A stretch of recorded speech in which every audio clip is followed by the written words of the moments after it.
suspected my wife was planning a divorce, so I moved my assets.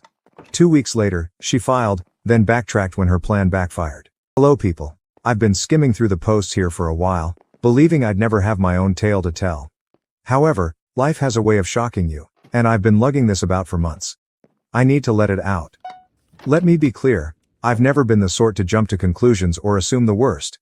My wife, let's call her M, and I have been together for 6 years and married for 4. Things were solid, or so I thought. We experienced the typical ups and downs, but nothing that made me think, oh, there's a problem here.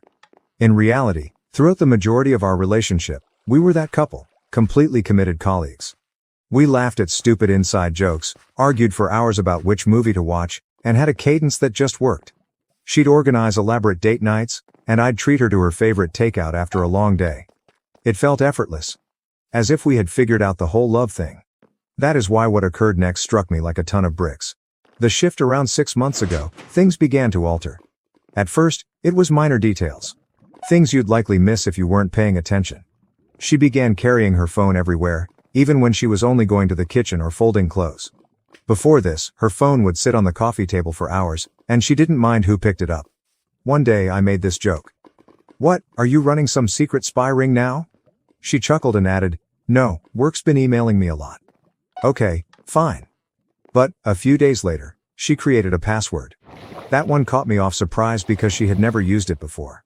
When I casually inquired why, she responded something vague about security and hackers. I didn't press it since I didn't want to appear paranoid, but it simply felt off.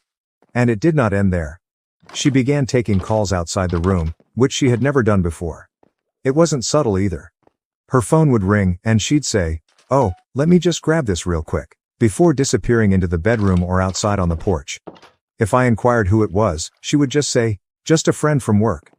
Then I noticed a new habit. Keeping her phone face down on the table. I had no idea that was a thing until I reached over to give her something.